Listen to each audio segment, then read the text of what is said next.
Hi, I'm Sherry Darlene, founder of Justice4BlackLives. On Saturday, June 6, 2020, in Niagara Falls, Ontario, Justice4BlackLives held their very first peaceful demonstration, in which thousands attended.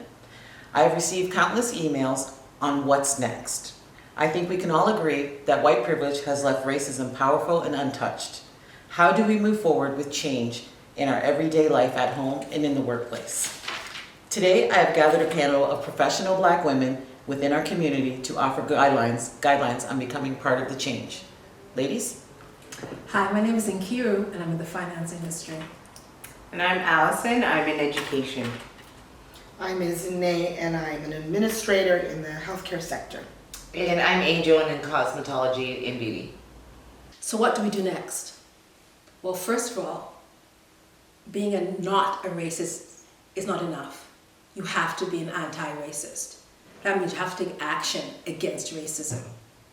There's no middle ground here. There's nowhere to say, oh, I don't espouse racism views, therefore I'm not a racist. I see everybody equally. What have you done to break down the structures of racism in our society? I'll give you a personal example. My son, with his friend, a couple of his friends, decided to go to Florida for the weekend, for spring break. They came together, stayed in a very nice hotel, and the next morning, he picked up his towel and went to the hotel pool. Inside the pool, there were two young children around ages of 6 and 8.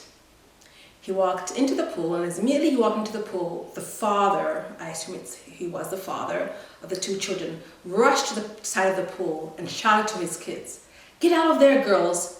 There's a fucking nigger that wants to come into that pool." Now, there were people that were sitting around the pool, there were waiters that were serving people around the pool. Everybody looked up, looked away.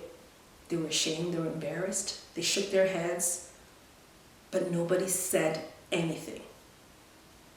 Now the father, absolute racist, very blatant. I would think kind of proud of it as well. But what about all those other people? They were trying to be not racist, but they were not anti-racist because they said nothing and did nothing. The other point that struck me was those two little girls sitting in the pool, hearing their father espouse such racist views and having adults around them condone and sit silent while those views were espoused. What have we done in that situation? You have groomed two young racists that are going to grow up to be just like their father. Racism is not born. It's a learned, taught behavior. So, what have you done? In your kitchen table, family dinners, in your place of work, when you go to the grocery store, when you go to the hospital, where have you seen people of color put down, ostracized? What have you said or done in those times and those places? Are you being not a racist, or are you being anti-racist? Anti-racism is a verb. It takes action. It breaks down structures. It changes attitudes. An anti-racist is always self-aware, always questioning himself, very self-critical, always ensuring that every encounter they have with anyone espouses anti-racist beliefs, breaks down those pillars. So my question to you, go forth and be an anti-racist. So the talking points that I want to make today are about the education. And with that, our question is what to do. And what I would suggest to start off first is use your resources. Use your resources that are most likely, especially being here in Ontario, provided by your unions that offer you materials and information and aspects that can actually give you the information and that starting point to have that conversation with the students that you are so empowered to influence in your classrooms every day. You've got availability to full teaching kits with lessons that go as young as primary to junior to intermediate through your high school. And that's as early as we need to start this conversation. The time is now. We don't need to wait. There's no certain age. Book clubs are available with that text for you to have those reflective discussions. Book lists with the actual text for you to actually use as speaking points to have those discussions are available. Use them. Why it's important. I can talk from a personal experience to answer that question. Because for all the years of the education that I received, I never saw anyone who looked like me until I went to post-secondary school. We're talking almost 15 years of education before I saw anyone who looked like me in the position that I have. It makes a difference. And for our children to see somebody who looks like them, I've seen it in schools and buildings that I've walked into. The awe that is on the faces of students, little girls and little boys, seeing that somebody who looks like them can be in a position like the one that I have to help educate and bring new information to young lives and minds. It's a part of our jobs for us to help them see that they can be truly and honestly anything that they want to be. Because you see, racism is taught, as my friend Inkiru said, and it is our job to unteach and make sure that we are teaching the right information, the right knowledge. As next steps, what can we do? As educators, I would ask that you take that initiative with your administrators.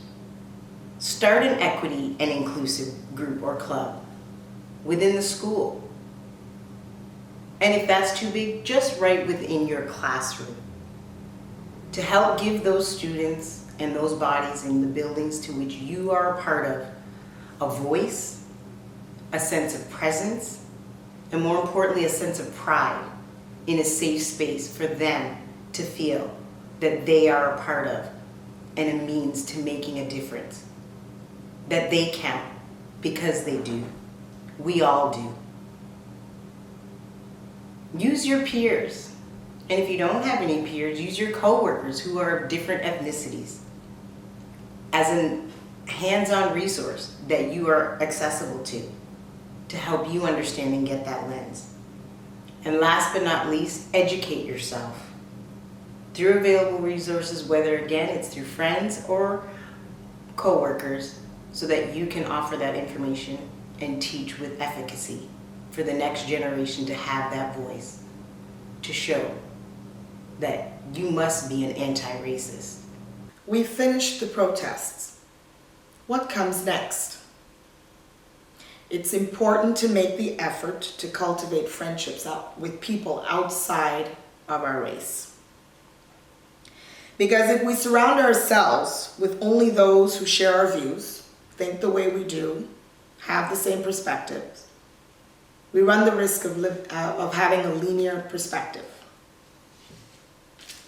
When your race, as a white person, aligns with those in power, you may be vulnerable to a bias whereby you assume everyone's experience or reality is like your own, a bubble of sorts.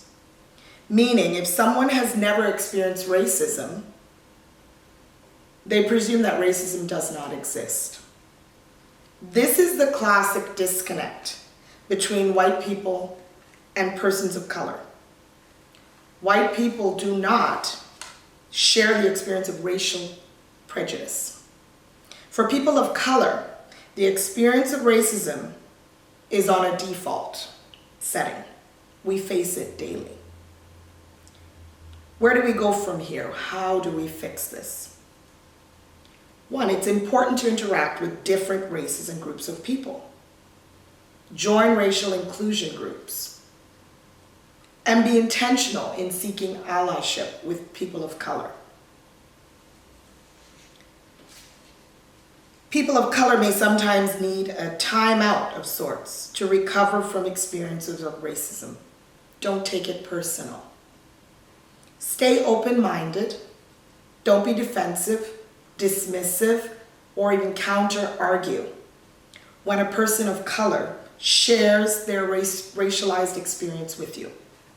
Instead, recognize it as a learning opportunity and an opportunity to affect change. Look for common ground. We are so much more similar than we often think. Put stereotypes aside. Be an active listener, open-minded, and treat each person as the individual they present.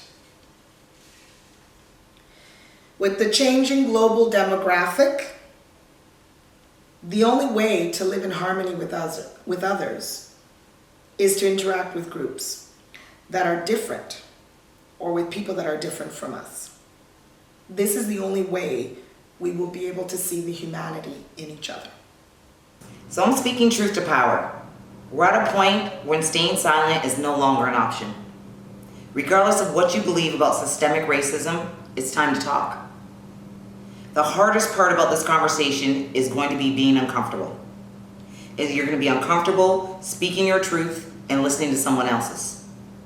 The reality is there are two different worlds that exist. One for whites and one for people of color. Many whites have the luxury of raising their children in what we call the bubble. You're able to live in a world where if you work hard and you be respectful and you're a good person, you can have a good life. You're allowed, if not expected to, make mistakes because everyone deserves a second chance. And why wouldn't you? When you look around, you view the world exactly as how you see it for yourself because this world's been built for you. Now, I'm not saying that it's utopia. Everyone has their problems. We have financial, family, relationship, physical, mental, the list goes on and on. But I'll tell you what doesn't exist in that bubble. It's fear. And I'm not talking about the fear that can be created by being in a bad relationship or being born into a bad family or being in a bad situation. No, I mean the fear of being born black. The fear that a new mother of color has when she has to send her child of color into the world. I was 3 years old the first time I experienced racism, and that was the day that I was told I wasn't safe around white people, that they would bring me harm given the chance. By the time I entered kindergarten, I was fully prepared to hear the word nigger directed at me. That's what happens outside the bubble. We give our children the talk not because we want to, but because we have to. We have to prepare our children for the ignorance that they will no undoubtedly experience in this world. We tell our children, if you really want to succeed, you have to work 10 times harder and be 10 times better to achieve what your peers will have handed to you. We tell them to take pride in who they are and love the color of their skin because we know that when they leave the house, they'll be told differently. We have to navigate a world that treats our children like unwanted guests. And we as parents remain optimistically hopeful and reassure them every day things will be different. Well, here's the reality. Until that bubble's popped, nothing's going to change. So here it is. Good white people, I implore you, your voice matters. Collectively, your voices can pop that bubble. I'm sorry this will not be comfortable for you, but it hasn't been comfortable for us for 400 years. So if you're asking yourself, what can I do? There's plenty. Start by having the conversation of race with your loved ones and with your close circle. And if you truly believe that everyone has the right to equality and humanity, then you need to speak up when challenged. A person of color should not have to be present in order for you to be offended by a racist. And please identify those within your community that wish to do us harm. those that have racist views and opinions. Just because they haven't physically harmed us does not mean they do not possess the power to inflict harm. Actively ensure that these people do not end up in places of power. These should not be our policemen, our educators, our CEOs, or even a manager of a corner store. No one has the right to affect someone else's mental, physical, or financial being. I'd like to thank all the ladies who joined us this evening with all that valuable information. And in closing, I'm going to speak to you about taking a stand. Most of you are very much like I am myself, and I simply could not sit at home, still and silent on this issue any longer. I literally sat at the edge of my bed numb as to what I was seeing going on the television and in the world today. Taking a stand takes courage. You must take a stand. In doing so, you have to practice speaking these statements in the mirror. By doing so, you're building confidence. And when you build confidence, people tend to take you more seriously with your message. Be the first to take a stand, whether it's within your home or at the workplace. In doing so, again, people will take you more seriously. Be straightforward when you address it. As soon as you're exposed to it, again, whether it's at the workplace or within your household, by you standing up first and being straightforward, this sends a clear message that that type of behavior or ignorance will not be tolerated. When you are speaking up, be calm, be polite. If you do it with anger, you risk the chance of losing your emotional intelligence. And when you do that, you will not be taken seriously. Also, very importantly, be prepared to lose friends and even family members when you do take a stand. And before you do any of this in taking a stand, you need to be okay with the fact that you possibly could lose family members and friends. And in closing, I'd like to thank you for taking the steps to be part of the change. One of the most powerful quotes that I've read during this journey is, "You may look the other way, but never, ever again can you say you didn't know." I'm Sherry Darlene, founder of Justice for Black Lives, and you can do this.